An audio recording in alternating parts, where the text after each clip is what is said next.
I want to talk about content curation. So, I've had a few questions about what is content curation, what's the right way to do it, and what's the wrong way. Because if you mess it up, then your website is going to tank, basically, to put it mildly. So, you have to do it right. You have to have the right approach when it comes to content curation. So, you probably already know that it is the art and there's a skill involved of taking content from someone else, other websites, and then reusing it on your own website or on social media. And this is, first of all, it's a lazy way of doing content creation, but it's also an effective way, because what you can do is build an authority website from other people's content. So what you do is you take maybe a portion, just a paragraph or two from someone else's articles or videos, and then you publish it under a unique URL with a unique headline on your blog. But the secret ingredient to content curation is adding value. So you might remember that, like, I don't know, 10, 15 years ago, auto blogs were all the rage. So what people would do was basically just import all the content from other people's blogs onto their own and then get results that way. So this auto blogging, before Google kind of came in and squashed it because it didn't really add any value. So before Google did that, this method was really effective. We could get traffic, we could make money from AdSense, and I myself had a couple of auto blogs running, and I know firsthand how lucrative they used to be. So content curation kind of took over since Google stepped in and said, right, you can't do that anymore. So content curation became front and center for people who didn't want to create their own content. But as things evolved, as Google changed the rules, they're always changing the rules, aren't they? People who did content curation had to adapt along with it. So we figured out that if you add value, if you create a new headline, a brand new headline, plus if you add an original piece of content, just the paragraph is enough, add that to the very top of the article, and then have the part you copied and pasted from somewhere else underneath that, but wrapped in block quote tags. WordPress allows you to do that very easily. And then a link back to the source. Then it suddenly becomes okay. Google can index that because you're adding value to your readers. So with that approach, you can now build authority websites. But how do you do it? Because it's more than just searching Google for relevant articles and taking the best that you can find and adding it to your blog. There's actually a skill involved. So the skill really comes down to being able to determine what you exclude instead of what you include, because there's going to be so much content and data for you to sift through. What you have to do is develop a skill of being able to recognize the stuff that is going to resonate with your readers. If you want a shortcut to that, just a really quick way to see what kind of thing people respond to, head over to buzzsumo.com, type in a few keywords or put in someone else's website, and you will see what is working in your space. So that's a quick way to get started.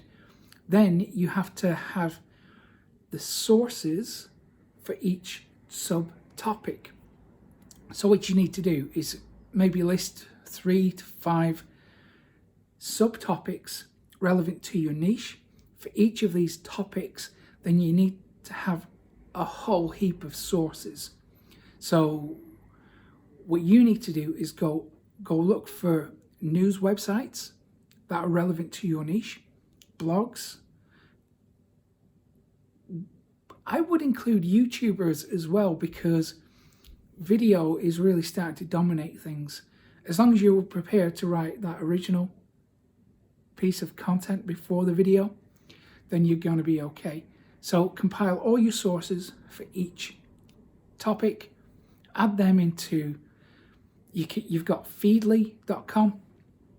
That will allow you to add RSS feeds in. So every time one of those sources is updated, you get notified. You can also use mypocket.com. That's a good one. Or you can go down a completely different avenue or do a mix of both, and that is to use Google Alerts. It's free to use. Go to Google Alerts, type in your keywords, put in your email address, and then every time a blog or a website mentions those keywords, that topic, it's going to email you and tell you about it. So every day you get a list of the best content for those keywords. So that will allow you to sift through that data as well. So now you've got like a whole heap of sources to go through and then figure out what really belongs on your website in what topic. Now, when it comes to publishing, I would seriously recommend you do at least a few a day. And I know that sounds like a lot, but remember, you're only writing a short paragraph for every piece of content you curate. And if you're really stuck, you can actually create, it's called stitching. It's a technique where we take multiple sources and stitch them all together into a single article in the hope of creating something new. Again, you do have to add that piece of original content, certainly at the very top in the opening body of the article. If you can add that original content for every piece of curated content, that's going to help you out even better. And I think it's really important to start doing that, even if it's just like 100 words or something.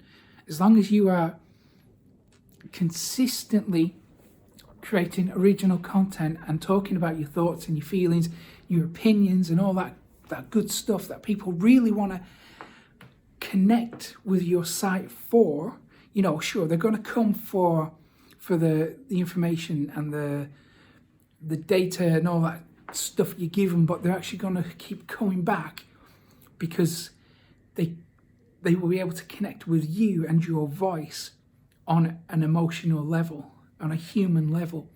So it's important to continue to create that type of content, that original content, and it puts you into the mindset of a content curator just a little bit, and that's all you need.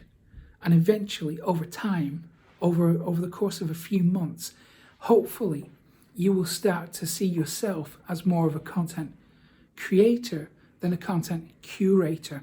And that's how you take the step from being one to the other. And when you step from being a content curator to being a content creator, things really change. And I know from first-hand experience, my website, my first hobby site, built it up to around 4 million hits a month, all curated content. I didn't have the confidence to create my own content. I suffered from imposter syndrome for a number of years. But through doing this process and eventually adding small pieces of original content, people responded to that. They connected with it. And as the audience grew, so did my confidence. And eventually, even though I continued with the content curation side of things, I started adding more unique articles, original content on there. And that was the content that tended to go viral in my niche. So what I would do quite often is look at the big topics that were happening in my niche, report about them, talk about them, put my thoughts and feelings that also mirrored my audiences, and these got shared. It wouldn't be unheard of to get 80,000 visitors to a single article when I started creating my own content, putting that out there.